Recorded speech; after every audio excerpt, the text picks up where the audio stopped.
Hi, and welcome back to At Work With, the podcast where I sit down with industry leaders to talk about the highs, the lows, and all the messy bits in between. Today's guest is someone who left a lasting impression on me long after we finished recording. When Kim walked into the room, the whole vibe shifted, in the best possible way. She has this magnetic energy, part powerhouse, part calming presence, and part, wow, please can we be friends? She's warm, she's witty, and she has absolute zero ego, which for a successful founder is honestly refreshing. Throughout our conversation, her passion and her commitment to using technology for actual good, not hype, not buzzwords, really shone through. She's the kind of guest who leaves you scribbling notes, rethinking your life choices, and feeling genuinely inspired.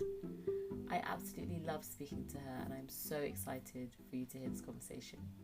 So please welcome the brilliant Kim Antoniou. Kim, welcome to At Work With. Thank you so much for coming all the way. For anyone who's just meeting you for the first time, how would you describe what you do and what you're all about? How would I describe myself? I actually,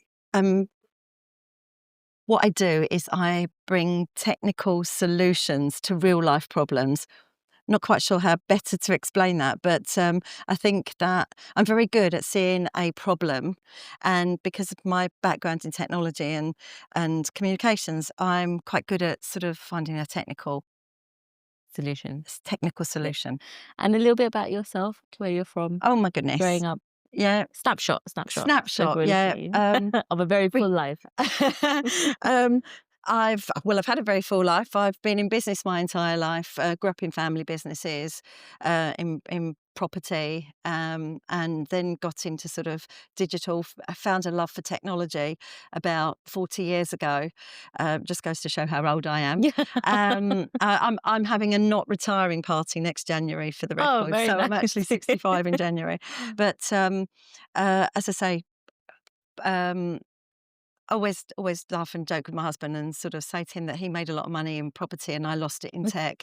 And then I got to 50 and realised I better start making some money because time was running out. Yeah. But always entrepreneurial. As I say, grew up in family business and have always done our own stuff. Yeah. Sorry. So I'd love to start at the moment, Kim, about a time in your life, because obviously we've spoken about the property piece in our pre-calls that really changed the direction of your life. You talk about in your previous podcasts and stuff about the life-threatening event involving your husband. Can you walk us through that and how that led to obviously the creation of Cafoodle? Oh, absolutely. So yes, my husband of nearly 40 years has a really serious sesame allergy, and we were basically on holiday in Mykonos in 2013. Um, and my husband's Greek as well, so we're in a Greek restaurant. My Greek brother-in-law told the Greek waiter, so there was no language problem or anything, that, please make sure that on this great big table that there was nothing brought to the table with sesame seeds. And the information didn't get put through to the kitchen properly. And 10 minutes later, my husband was on the floor with anaphylactic shock. We're in a tiny island with one ambulance, which was in a different part of the ambulance. So he literally was on the floor for about an hour. I mean, we were how we actually survived it is incredible, really. And but basically, because of some bad information, they brought a salad over to the table, which was smothered in sesame oil, and it was basically because the chef had thought, well, it's the nearest oil to me, let's just pop it on there. But it was horrendous. In fact, 2 weeks prior to that, he'd just lost his dad, and we'd got his 80-year-old mum with us, and he sort of was sitting at the table with her, and literally all of a sudden, one minute he's sort of sitting up and the next minute he's sort of sliding onto the floor onto her lap, and she thought, she must have thought that my God. her son was dying too. But it was terrifying. Thankfully, and as I say regularly, he lived for me to tell the tale, and that was the kind of creation of Cafoodle. And so what were the next steps? Because obviously that's quite a traumatic experience that you go through. So how did you then get to the place where you're like, actually, you know what, we need to have better allergen information, better information on the food that we're served? Well, by absolute coincidence. So that happened in September, October 2013, and in 2014 there was a law that came out that said that all food businesses had got to show food allergy information on demand. And a business friend of mine, who actually was a general manager of a pub and restaurant, popped, popped up and sort of said, "Look, there's a law that's coming out this year. I think it's going to be absolutely horrendous for the industry. I don't think it's going to hit the industry by, like a ton of bricks. Nobody's going to know how to deal with it." And he basically sort of said, "I just thought I'd have a chat with you, and we could maybe, let's build a little app."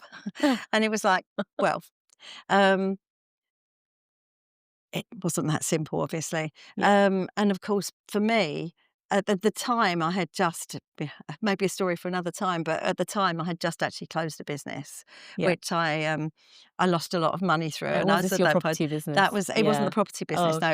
it was a website development business that Yeah. I had that I basically was a one client. Yeah. um, Ended up being a one client service industry, as Yeah. it were. And I at that point had decided I was never ever going to be in business again. I was never going to employ anybody again. I was never going to have any offices and so on. And of course, when Peter came over to me and told me about this this regulation, and I just literally 6 months earlier had the experience with Ron. I mean, in the time that I had been with Ron, I mean, he must have had almost 100 attacks, but really minor attacks. This Hmm. was just like, this could have been absolutely fatal. And it was like, I was like hooked within no time. It was, I'd just lost a lot of money, It's like and once I'm a founder, not always gonna a go, founder. it's once a fan. It was like, I was just genuinely hooked. And the thing is, like I said at the beginning, I'm quite good at finding a technical problem to a real life problem, sorry. Hmm. And I think that nowadays, the only way that you can actually really have impact is if the only way you can ever scale Hmm. is if you bring technology into the mix. Yep. And yeah, so it was, and the funny thing was, I'd literally closed my business down at the end of February in 2014. I think within about 6 weeks of then, I had found, I'd found funding, I'd found an office, I'd Oh, got wow. a team, After saying and you're never going to do business again. by the end of the year, I was sort of, well on the way, really. But Yeah. I think that's what happens when you suddenly say you see something and you go, "Oh my God, I understand the problem. I'm gonna do something about Yeah. this. Yeah. I'm going to deal with this. I'm going to do something about Yeah, this." a lot of your journey, and obviously we'll go into the other businesses that you've run. It's you really put your kind of money where your mouth is. A lot of people are like, Yeah. oh, we should do this, but you kind of just. What was Ron's reaction when you were like, I'm going to start another business? Well, Even though he's lost all firstly, his so money? the first thing is that Ron hated anyone knowing about his allergy. Oh Right? no! So if you go to a restaurant and you'd have to very discreetly say to the restaurant, "Oh, bear in mind my husband's got a serious sesame allergy," and so he was always that person. I mean, and actually that's part of the problem when you're an allergy sufferer. I mean, it's not quite so much now because, thankfully most of the time now, the first thing that somebody will ask you when you walk into a restaurant Yeah, is, "Do you have any allergies?" yeah. And that's amazing. And I hope that I was a part of helping that transformation. But so Ron would hate to be that person that was singled out around a Oh, table. yeah. And of course, I'm not quiet. And it was like, boom, and there I was within the first year of Cafoodle, basically out That's there. I like was your on the founder telly. story. It was like I was on the telly. There was pictures of Ron everywhere. I was doing these interviews, and there were magazines and everything because it was such a big topic at the time. Yeah. And yeah, so he Yeah. sort of had to get over that shyness of his allergy. Oh gosh, from not wanting to know it, anyone No, to know, to you launching the no, business off and his experience, and then talking about his experience like 10 years on now as well. for sure. But we talk about, and you've said as well, you've built something purposeful from a moment of crisis, and that kind of leads on very well to your next venture after Cathedral. We go think about Fonetti. So you talk about Fonetti in context of your grandson Ollie, who used to struggle to read at a young age. For sure. Well, just to be clear, Yeah. I set up the two startups at exactly the same time. Oh my goodness. So Oh yes, I, of course. 2014, 2016. so I actually set them up. Yeah. Why have one startup? Why When have you can one? have two. And so yeah, I basically the idea of um, Fonetti, which is, the product which is now Fonetti, Yeah. was very much triggered from an incident I had with my grandson, who was like 3 at the time.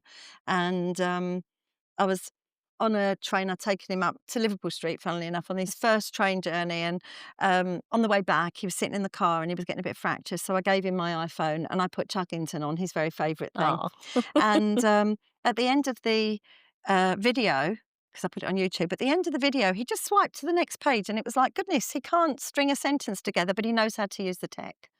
And a few days later, I was having lunch with my co-inventor of Fonetti, Bill Bungay, a really incredible ad man. And we were talking about this experience, and I was saying, this is ridiculous. He can't string a sentence together, but he knew how to use the tech.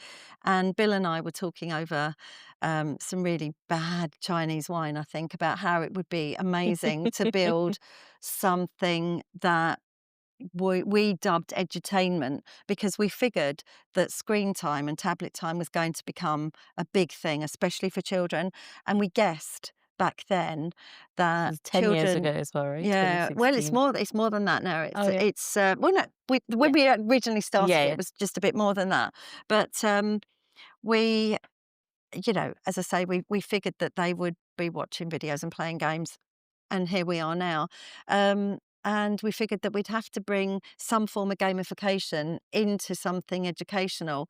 And Bill suddenly, I think, said, well, wouldn't it be amazing if we could have a platform that children could read out loud to, and it would listen to them, and they would know when they were getting it right, because somehow it would indicate to them that they were getting it right, and then you'd have some element of gamification Mhm. to help them continue to read. So that's kind of how that came about. But back to understanding the problem. Um, Now, when we had that conversation and we decided that that's what we were going to do, um, I didn't set out. I didn't set out to solve the problem that we are solving, but I understood the problem, because prior to that, my children are heavily dyslexic, so they always struggled with reading, and particularly reading aloud. And so we were fortunate enough that they went to a small private school, and once a week we'd take them out of one private school to take them to another private school for dyslexia lessons. Oh, And it was a real problem, and for them, because as I say, reading out loud was a real big, a real challenge for them.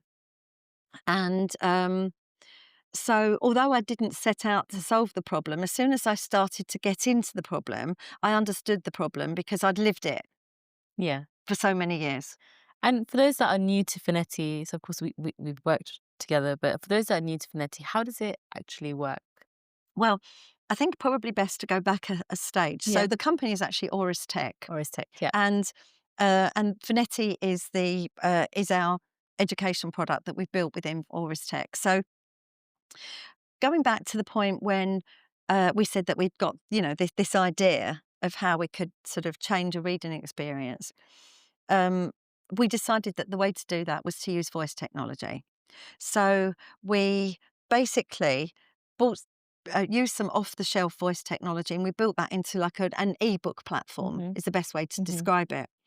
But then we realised that the accuracy rate was quite hard to do. It hadn't been done before, but the accuracy rate wasn't good enough to make it viable. So the experience is this: that a child will go onto Fonetti, they'll choose a book, and they'll read out loud.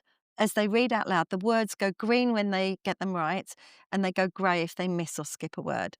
Now, the child feels that firstly, they're using sort of all their powers of communication, reading, speaking, and listening, which Mm. enhances their reading. It works a lot like subtitles do. When a Yeah. child is subliminally Yeah. watching subtitles, their reading is improving all the Yeah. time. Hence campaigns like Turn on the Yeah. Subtitles, which is so powerful for children. So it's using all of those skills, but they're getting an uninterrupted reading flow, and that's incredibly important. Mhm. And they have, as I say, apart from the on-screen visual kind of encouragement they get, then there are things like there's a progress, Hmm. they earn stars and rewards, and there's progress counters and so on. Now they're getting this uninterrupted flow, but in the background, we're using the voice technology Hmm. behind it, the ASR, automatic speech recognition. We're using that tech behind it to feed back to teachers and parents to help them both with their so they understand their child's or their pupils' reading experience and reading journey, so they can then help support and encourage them. So it kind of works both ways. It's using tech, and earlier on I had mentioned the fact that I think the only way you can ever make an impact is if you use tech to scale. Yeah.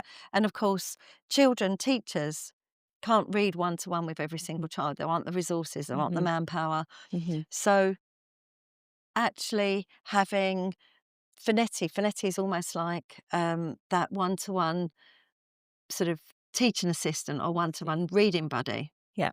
And I've seen the impact of Fonetti firsthand on a lot of the schools that we support, that you're so kindly given subscriptions to.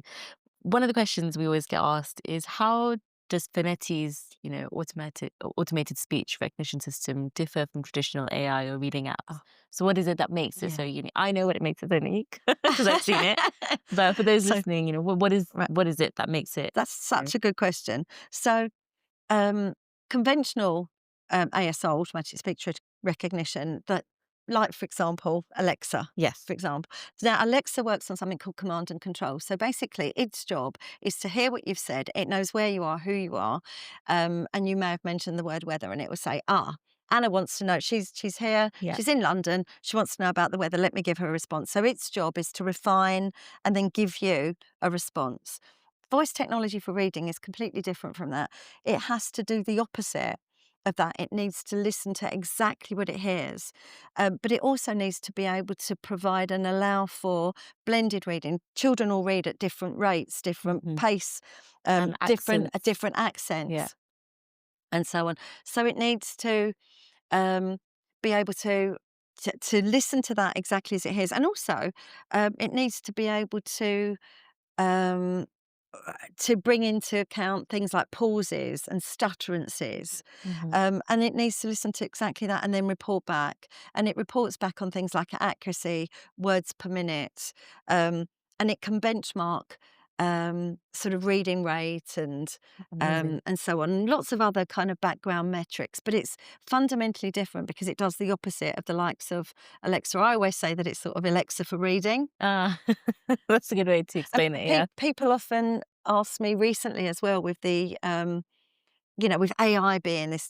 this monster that it is Yeah. nowadays, Yeah. aren't you worried that AI is going to come in and it's going to do it all for you? But AI's job is to refine, Yeah. and we don't want it to refine. So Yeah. actually using sort of the more The human traditional and the, element, right? elements is actually Yeah. quite a good thing. Of Yeah. course, we're using AI to do lots of other really Yeah. exciting things with you guys, for Sorry. example, Mhm. but we can come to Yeah. that, I guess. Yeah. And it goes on really nicely because, like, when you talk about, tech for good, we've spoken about this together, and just tech at scale. So Finetti has kind of ventured into charitable partnerships, which I have a big interest in. So you now partner with the NSPCC. So what is that collaboration, and how did Ah, that begin? they're I mean, it's such a natural collaboration. I can't imagine someone better to collaborate with. they're brilliant, and they're actually just around the corner from here. I mean, we originally were introduced to them, um, and of course, their point is that they don't want any child left behind. They Yep. obviously want to care for every single child, Yeah. um, and there's a massive correlation between reading skills and kids that are maybe not quite so well attended and Hmm. well looked after as Yeah. some. And so for them, it was a really natural thing. I mean, obviously, they've got, I mean, well, I think if we go back a stage, I had a really strong intent that I would give away as much as I was ever going to sell. Hmm. And and if you want to affect as many people as possible, if you want to get that scale, you've got to work in the environment where the appropriate children are. Yeah. And of course, the NSPCC were You will have. spot on. Yeah. They were spot on for that. So we do a few things. We sponsor um, various schools. I think we sponsor about 25 schools a year with the NSPCC. Um, but they do a writing competition, which is the kindness. It's a kindness initiative where children have got to write about kindness. So we support that by, at the end of it, we will create a book that's then on Fonetti, and it's all the little the stories from the children. Yeah. But yeah, and we provide them with licenses, as many licenses as they need, really. And what do you hope that this partnership achieves when you think about the vision that you want with a partnership like this in a child's literacy, well-being, confidence? Well, there's a stark reality, and that is that 25% of all children are leaving primary school unable to read to the level that they need to continue their education. Yeah. Okay?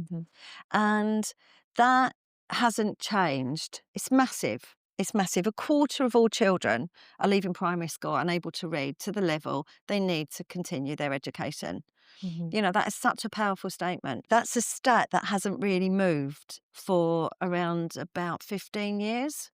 It's moved no more than 2 percentage points in around 15 years. We wrote a white paper on this last year that we launched, which we're currently updating at the moment.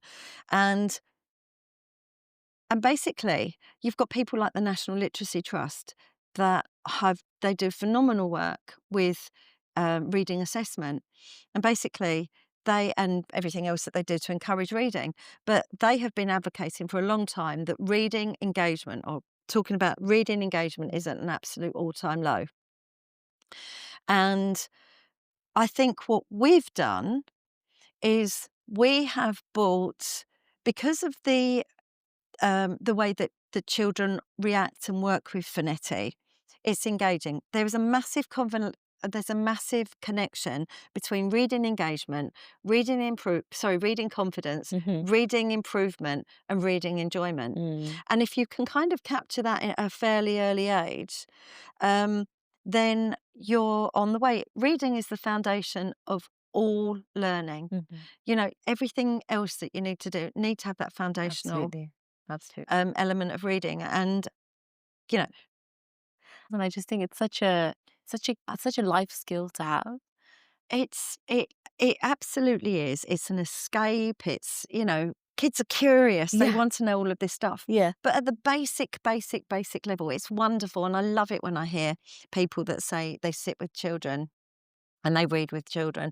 But there are a great deal of parents that actually don't sit down with their children. And that's not all because they don't want to. A lot of the time, it's they haven't got the time, the skills, or the language skills. Yeah. You know, I mean, there's a stark reality that even in England, 16.4% of adults are functionally illiterate. That means they can't sort of read beyond the age of a 9-year-old. And, you know, that's so a lot of the time when parents don't sit with their children, it's because they can't. Yeah. And I mean, of course, then when you bring into, you know, where English is an additional language, again, you know, we've got some fabulous stories actually of children that have maybe come from East Europe, or you know, it doesn't really matter where actually the children obviously end up talking and reading to the parent, and then kind of reverse teaching them. And so we've got some lovely little stories of parents that sit down and actually they want to read with the children, but they can't. So they sit down with the child, and actually Fonetti, because it's, you know, it's giving them that encouragement, and they can see where they're reading. So it's actually feels like they're part of the reading experience. And obviously they're learning a little bit themselves. Yeah. It's like upward teaching. So as we move and navigate into your story as a founder, you've had some brilliant highs, but you've also had some really big setbacks. And I know before when we spoke, one of the things I love is how openly you talk about them. And one of the things that you say continuously in a lot of interviews that I've heard of yours is that it's never too late to start again. And the fact that you're having a, you know, anti-retirement party, why is that message? I mean, I love that, and I wish there were so many more people that would do that. But why is that message so important to you? Do you know what? I think when you get older, you actually get to a point where it's like, well, what the hell? But I think you learn. I think you learn from your experiences, and I think, you know, we work really closely with Amazon with so many Yeah. projects and things, as you know, and Yes. obviously we've come to understand some of the Amazon principles. And one of the principles that I absolutely love is this whole idea of a two-way door. Yeah.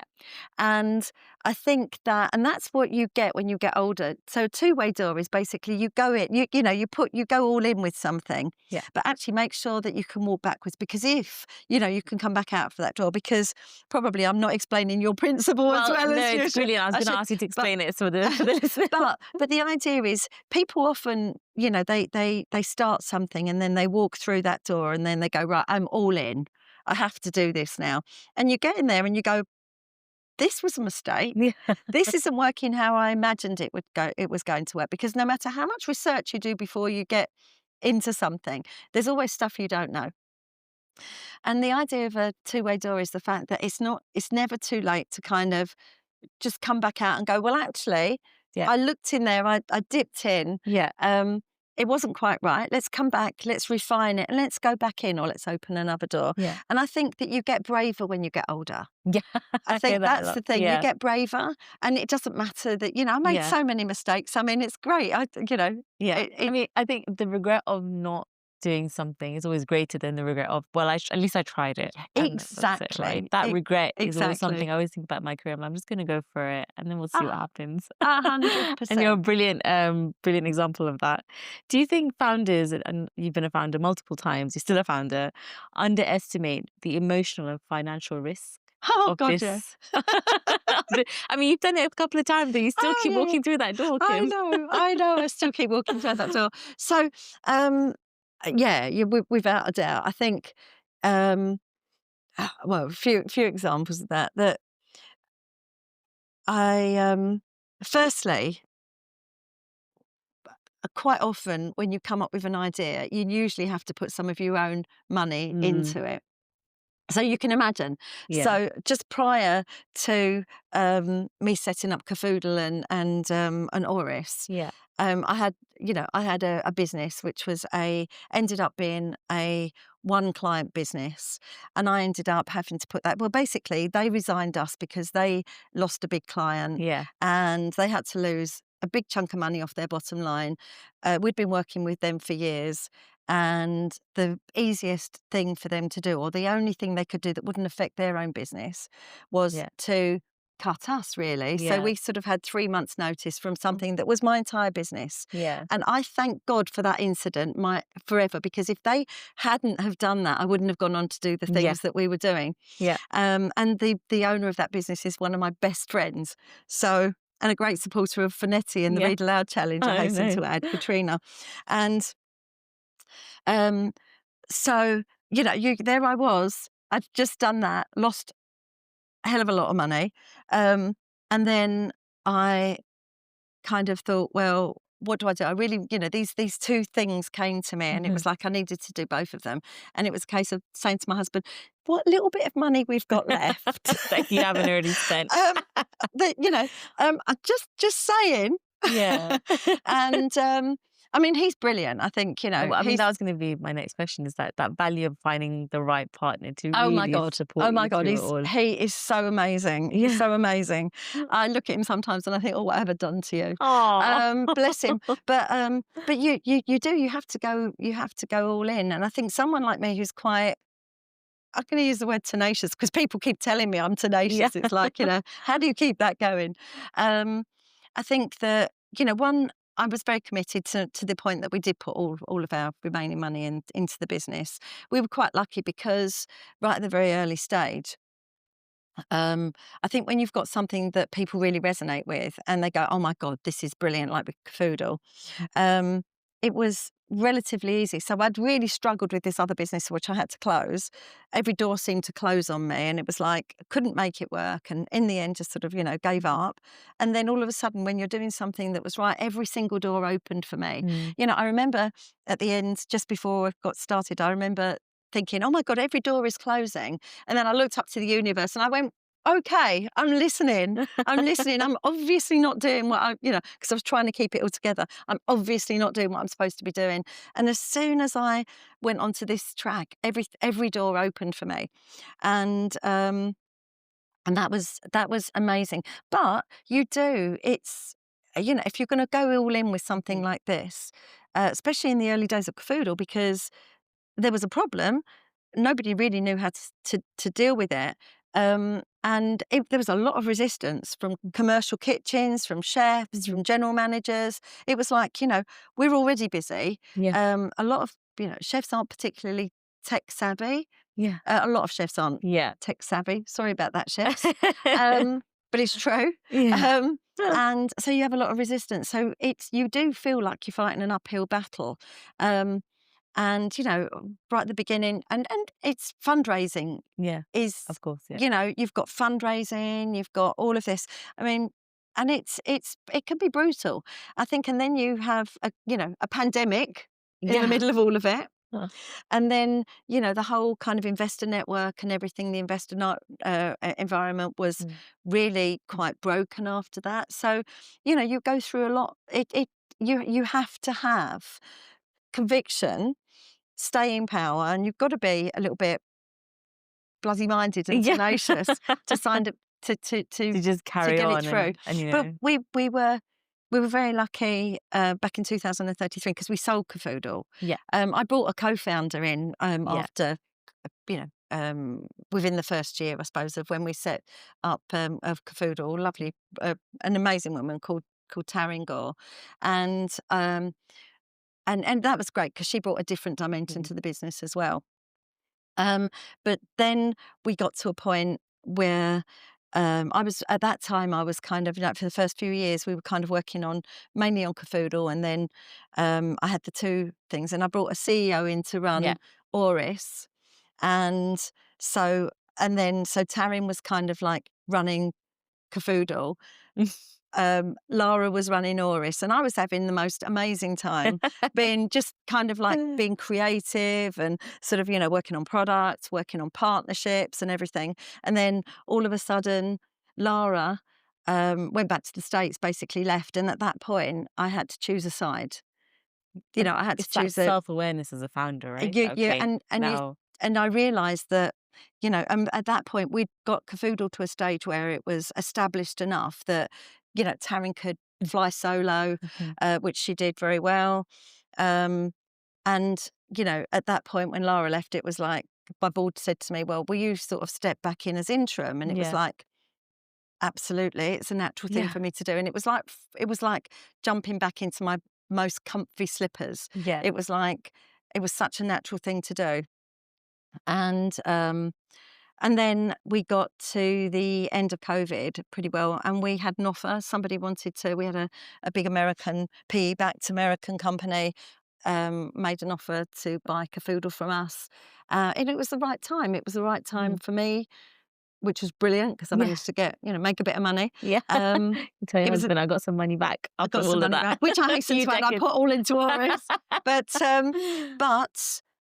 the timing was right Yeah. because another thing about business is knowing when to stop or when to walk out. Mm. And for Cafoodle, that was absolutely that right. We'd brought it to the point where it probably it probably was then and still is probably the go-to food allergen platform. And it's not just allergens, it's nutrition, it's cost, it's provenance. So the best possible kitchen management system. And it was a natural thing for it to do. For it to scale, it needed to be in different hands. Mhm. So, I think that was brilliant. It's like, your kids, they grow up, you put them through school, Yeah. you pay all the school fees, and Yeah. then they go to They university, and just. then suddenly they can sort of go off on their own, and you can then do nothing but be really. I'm just so proud of the fact that I founded Cafoodle and that it's still Yeah. doing what it's doing. I But you I have to be ready to let go. Yeah, I love speaking to founders because a lot of founders I speak to, their businesses are literally their babies, right? From the ground up, the investment and the pain and the sleepless nights and everything. So it's wonderful. And it's also wonderful to hear when you've got that self-awareness and that insight to be like, okay, that's it, I'm done. Sometimes it can be so difficult to let go after all the time and effort invested. But as I hear you speak, and you've said this before, that you describe yourself as a strong creative and an innovator, but you're not an operator, which I can see from your examples. When did you first realize that actually, you Oh, know what, I can pull the strings yeah, yeah, yeah. rather than like Not build? not soon enough, probably. Do you know, I'm a great believer. I think I've unlike a lot of founders, I don't have much of an ego, right? And I think that's really, really important. And I do believe in there's an expression standing on the shoulders of giants. Hmm. And I think that one thing that I have been very successful at, and that is bringing in business, bringing people into the business that are, um, that are just I'm going to say better than me at Yeah. certain areas of the business. And I think that at the beginning, you've got to do everything. As a founder, you are everything, Yeah. from, controlling and running the culture and the energy in the business through to cleaning the loos Yeah. sometimes. You have to do all this stuff. But you get to a point when you realize, well, I certainly had that, that there are better people to do certain things. And the day that I am the best person in the business is the day I give up because, um, yeah, I'm a massive advocate. I mean, Mhm. I've recently gone all in, really. This year, we brought in a chief operating officer, and he's actually based in Los Angeles. Oh, no. Um, and we were introduced to him, and originally it was because we're just about to sort of launch in the States in the new year, and so that was a natural fit. But as I was working with him, it was like, oh my God, you're such a good operator, and it's like, well, I was very much looking for somebody that was going to come in as an MD or an operator, Yeah. and um, it was like, Yeah. it was the best thing that And this fits quite nicely, actually, when you think about Auris Tech in the next 5 to 10 years. You're going global. What's your big vision? Like, what do you, where do you see Auris Tech? right. I think we've built something really, really exceptional, and I think we've proved its impact.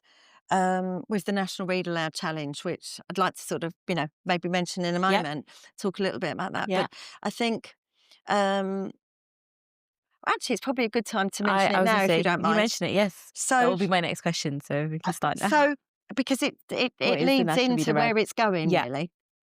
So, um, we built the voice technology.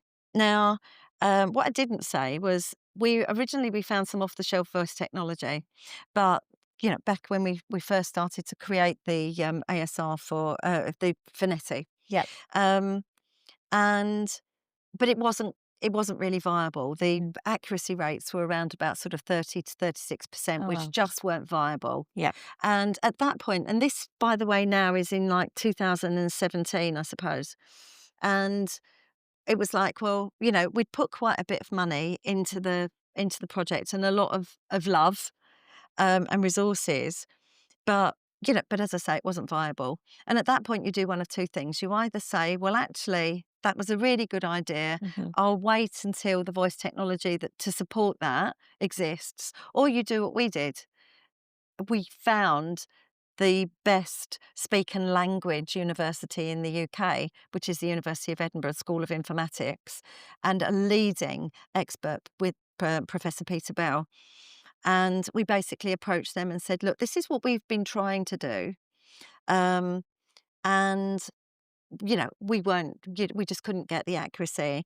And so Professor Bell basically looked at it and, in my words, not his, he said, well, actually, your idea is genius. Not quite his words. He said, actually, it had never been done before. There was a really good use case for this. Hmm. And if you'd gone about it in a different way, and if you'd built your own models, then it probably would have been a lot more successful. And you know what universities are like? Yeah. Unless there's a paper at the end of it, Yeah. Yeah. or something really Accreditation. credible, Yeah. something Yeah. at the end of it, they just don't get involved. Yeah. But they were absolutely happy to get involved with us. So we had a commercial arrangement with them Amazing. where they then helped and they built our own voice technology. So we actually have built um, a voice technology that has been built specifically for reading, which is really unique. And we've got like 20 odd patents. I mean, it's mad. Yeah. You know, it's mad that it hadn't been, it's mad that me and my team have built this like world first kind of reading technology. And so we did all of that. We launched, we were about to launch Fonetti. It was only ever going to be a home user platform. And we got to the end of COVID. Well, sorry.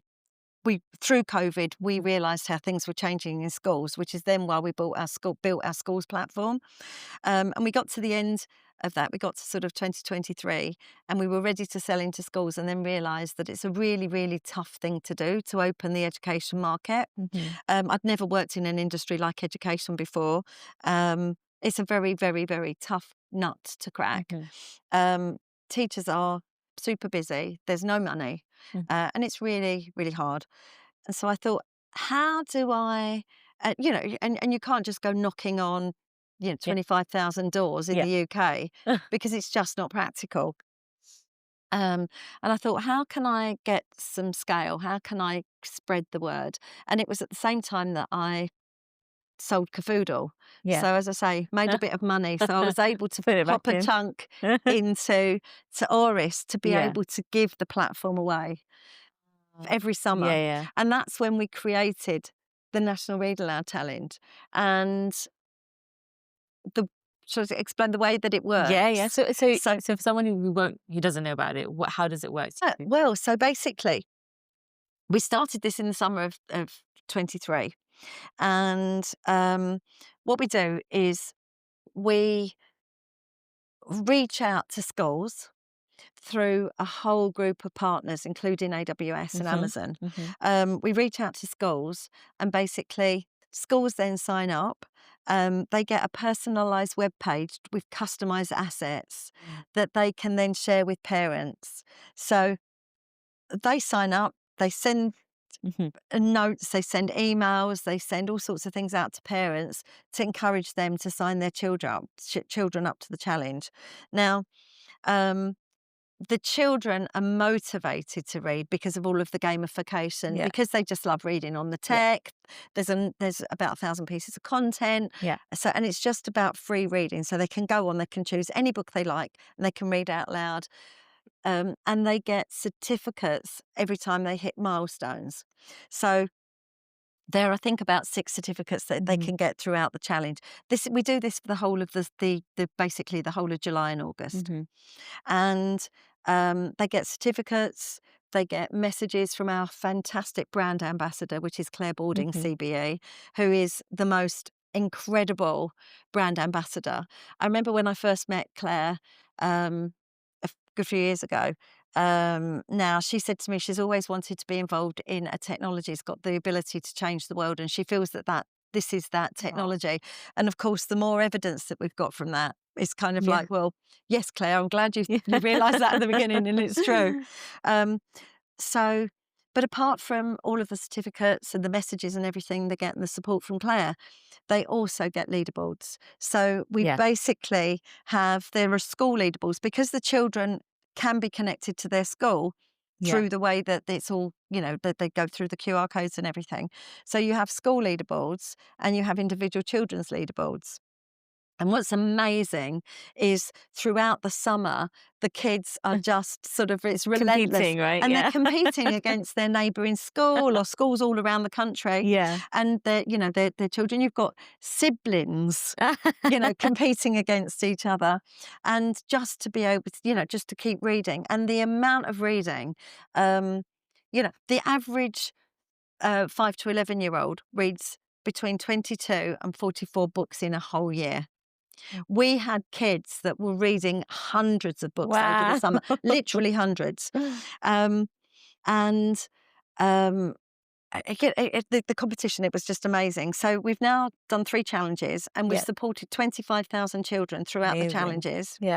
So for year 1, for the challenge, to give you a sense of how engaged the children were, in year 1, and we weren't, we weren't even known by that point. certainly Yeah. in schools and homes. One day we peaked at 104 hours of reading in one day. I know, it was mad. It's like truly Yeah. throughout the challenge periods, Yeah. me and my colleague Vicky, who's also my daughter actually, who's our head of education and customer success, our admin panel becomes Netflix for July and August because we're literally going on Yeah. there going, oh, we've had 50 hours. Well, we've had 60 hours. Oh, no, we're at 100. We're going to hit 100, and it's like, it's crazy. So in year one, we peaked at 104 hours. In 2024, we then went out and did our second challenge, and we peaked at 224 hours of reading in one day. Yeah. It's insane. I get to Amazing. about 11 o'clock at night and I almost want to turn it off and say to the kids, go to bed. Yeah. This is not the time for I can see reading. that, like, watching what's going on the They leaderboard. start at like 5:30, 6 o'clock in the morning. So you can imagine children are Yeah. getting up and they're going straight for their iPads, or not their iPads, their tablets, Yeah. or their Chromebooks or Yeah, whatever yeah. to read Fonetti. But this year, in 2025, we so on day one, we had 225 hours of Wow. reading. Throughout the whole challenge, we averaged at 279 hours of reading. Wow, that's And on the last amazing. day of the challenge, where the children were all trying to sort of, just do that last bit of competing, we hit 454 hours of reading in a 16-hour period. It's amazing. It's brilliant. But we've got stories, we've got evidence, we've got recordings of children that start reading, and they're kind of disenchanted or, blended reading. By the time they finish the challenge, they are confident Yeah. readers. And, the stories we've had with parents from that have literally written in and said, oh my God, you've changed my child's life. We've got a little boy called Arlen that literally, last year's challenge, he was 6, and he basically was his first recording that we got is, and he's got his mum in the background sort of helping him with like just Yeah, like yeah. just basically all Yeah. completely just sounding out the words. By the time he'd finished 8 weeks later, he was just reading fluently. Wow. I mean, he was reading age appropriate books in a, and it's just, and this is crazy. I mean, the amount of things we did a survey at the end of this year's challenge, and I think something like 88% of parents said that they had seen an improvement in their child's reading. 92%, I think it was, had said that their child's frequency had improved. And 100% said that, sorry, 90, it wasn't 100%, it was like Yet. 99.4, I think. Well, almost. Yeah, it was almost. But of parents said that there is a place for this type of technology in their child's education. It's incredible. But it all ends up and it culminates at something that we love. It's the happiest day of our year. And basically, this year's challenge, we have a ceremony. Yeah. So we have the Read Aloud Challenge Awards ceremony, which is hosted at this fantastic building here at Amazon. Yeah. So it's hosted at Amazon HQ, and it's a wonderful day. We literally invite the top school from each region around the country, Mhm. 2 teachers and the top performing children, and we literally give them a fully funded day. Everything is completely covered. Yeah. They come to Amazon, they're just amazed. They see that great big Amazon smile and it's like, we're here. Yeah. We have lunch, we have author readings, we have a ceremony where we give them out the awards. And some of the stories that you hear from the children, Claire Balding hosts it. And some of the stories, I mean, Claire has got an amazing way of interviewing the children that just draws out this wonderful stuff. I mean, last year there was a little 8-year-old that had come from one of the islands in Oh. one of the Scottish islands, one of the tiny Scottish islands. I can't remember the name of it. And basically, Claire had said, you live in a very tiny little island. He said, yes. He says, there are 85 people on Oh the my island. God. And then he said, and most of them are civilized. It's like everyone was in more. But I mean, they have just such a wonderful day. Then they Yeah. have tours of Amazon HQ. Yeah. And, teachers have told us all the time, it changes lives. It's, I think especially for kids that don't, they come from, underrepresented areas and stuff, walking into a building like this at that age, it's like it gives you that opportunity that, I can be here, I can do something, 100%. you know? It, I mean, Amazon are just so amazing. We take over your second Yeah, floor. It's absolutely. phenomenal, and they just, and they love the tours of the building. They Yeah, just love the Amazon yeah. tours at the end of the day. But one little child last year said to me, "Miss, is this your office?" And I looked at them and I thought, "Shall I say yes?" No, actually, it's not. It's Jeff's office. Yeah. But no, it's brilliant. But we couldn't do this. I mean, apart from, I'm a real supporter and a great, so proud of our relationship with Amazon. Yeah.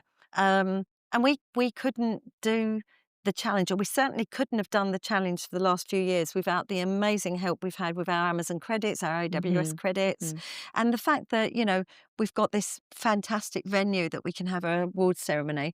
And I'm told it's been booked for the next sort of like couple of years. Yeah. We've got our day. Well, I've got a big shout out to Ella, if A she's massive shout listening. out to Ella. She's introduced Oh, us to you. She's brought you in. She's oh my brilliant. God, I love that woman. She's we met her at an EdTech exchange. What are the chances, right? I know we were here because we were part of BISA, which we also amazing for the industry. Yeah. And literally we were here for an EdTech exchange reception, and I met her and Paul Nichols, and she'd not Yeah. long been in the business, and she'd got her Twitch channel, Yeah.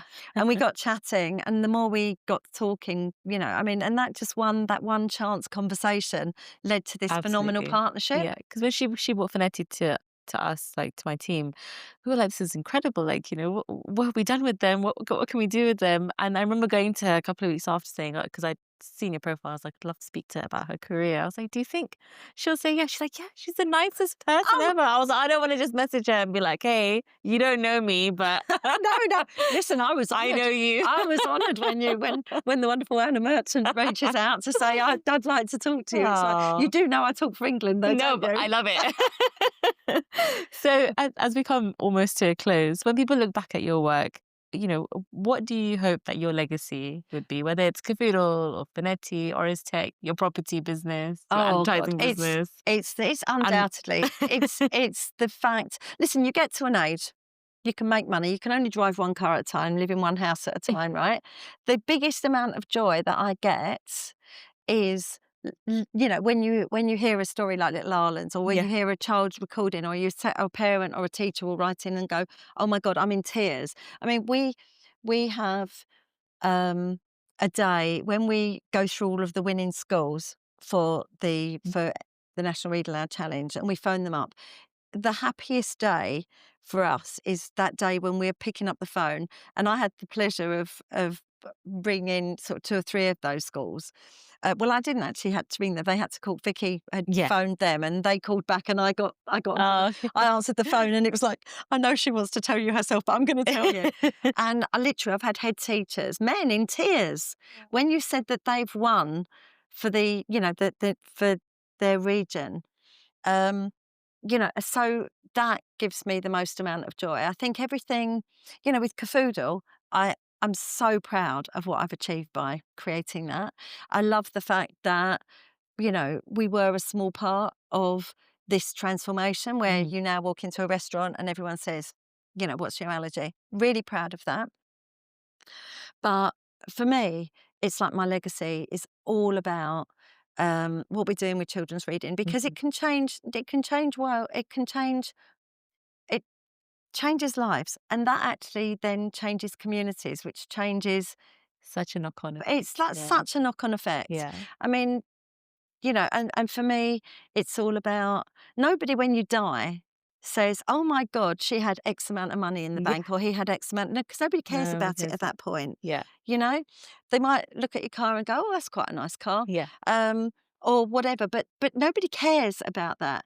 The thing that people care about is what impact you've had on somebody else's life. And if we've changed a trajectory of a child's life, Oh, it's wonderful. then that's all that it matters. And one of the questions you asked me earlier is, where is it going? Yeah. We will get to a point, and I think we'll get to that probably within the next 3 years, where this organisation needs to be in the hands of something bigger than us. And that's not about how much money you get because you built a scalable business or whatever. You know, my shareholders think that there's some element of that, of course.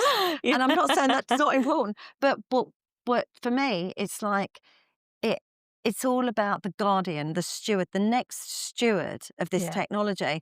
Because you asked me earlier about the pain of being a founder and being, I love that we've got to this stage, but it has been brutal. There've been Yeah. times where it's like, oh my God, I've got no money. How am I going to pay that? How am I going to Yeah. do this? Or that technology isn't working in the way it needs to do. What do we need to do? All of these things that you've been through. And I have not been through that. I've done that because of this vision that I've got, that eventually it will be bigger than me. Oh, it's wonderful. And I think this is and why that's people what would describe you as tenacious, right? Like, this is just the beginning. And I love so we do, obviously, the team that I'm in, we work a lot across the board with different charity partners, and I have the same. I think when you think about children and the pulling even one child out of that vicious cycle can change generations, Oh, for sure. and that is something that you can't measure. And turning around to someone saying, that technology or that person changed my life so that my children, my grandchildren, like you said, improving communities, right? It Changing has. I think, communities. we've done a couple of pilots in India. And Yeah. if you think that, because it's a global problem, Absolutely. and obviously it's a global problem. I mean, when you go to somewhere like India, it's not just about the reading; it's about the English language as well. Yeah. And I've spent a bit of time there. I've been there a few times, and um, I have to say, you know, there are parts of India that are, you walk around Eurocity in Delhi and it's like Canary Wharf. Yeah. But then you go through some areas that are just Yeah. so heartbreaking. And they are And, literally side by and they're side. side by side. So from the Canary Wharfs of India, you can see the slums and And you you know that reading and English is the difference between opportunity, yeah. choice, Yeah. and sometimes life. Yeah. I've been the hospitality in India is second to none. Yeah. You go to these amazing hotels, but you look at the people. Anybody that can speak English has got all of the front of Yeah. house jobs. And then there are other people, and there was one person that was climbing up in a coconut tree without a harness, Yeah. right? Just because us tourists can Yeah. be welcomed with a beautiful, and it's That's like, like a 20p, it's like 20p coconut. it's a 20, and they're Yeah. risking their life for it. And you wonder whether education, literacy, Yeah. and English would have, and we can live without those coconuts, by the way. Yeah. Yeah. So it does. Yeah, I 100%. So as we come to a close, I'm going to do something less, dense. A quick rapid fire round to close the episode. So first thing that comes to your mind. You ready? Yeah. Right. Early bird or night owl? Oh, night owl. Night owl. Yeah. I can work all through. Yeah. Creativity or consistency? Oh, creativity. What's one app that you can't live without? Not Fonetti. Oh my goodness. One app I can't live without. Oh my God. That's daft, isn't it? I'm always trying to find the ultimate to-do list app, and I've still not found that, but I'm probably, Yeah. that's, Well, if you find it, please tell me, because Yeah, I've got yeah, my no. lists everywhere. no. Biggest founder superpower, optimism or resilience? Oh, Yeah. resilience. What's one thing you do every day, no matter what? What do I do every day? Oh, I smile. Yeah. Laugh. I Yeah. think you've got to you've got to sort of be able to look at yourself and go, oh my goodness, Yeah. I think that's what keeps you going. it's got to keep you going, because Yeah. What's one book that changed how you think? one book that changed how I think. Ironically, I don't read a lot. I was know. going to be like, I I have know. loads of I books for know. these. That's I know. really funny. I know. But you have a It's reading like- app. I have a reading platform. One book that changed my, if it's a business book, Crossing the Chasm, I think is Yeah. a business book that I Yeah. absolutely found really, really powerful. And I think that I did back into that. But in terms of the book I remember the most is Five Girls in a Caravan by Enid Blyton, because I've been terrified of clowns ever since. But Well, um, you just named one. Who would your dream collaborator be on your business? am I allowed to say Amazon? Well, yes. Well, we're Good for you. already collaborating with you.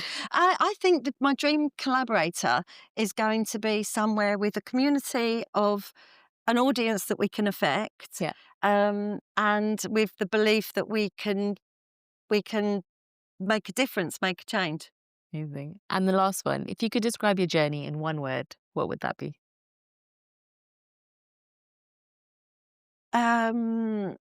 Long? No, To be just continued. to be, yeah, to be I mean, that's 3 continued. words, but I still. think, yeah. I think, yeah. I think I am a Weebles Wobble. It's like, I just keep going. Yeah. I just keep going. Amazing. Thank you so much, Kim. That's the end of the episode. It's been so wonderful speaking to you. I'm so glad we could do this in person. Oh, And I'm really excited to see where Fonetti goes next. thank you so much for inviting me. I've had a lovely Thanks. time. Thank you.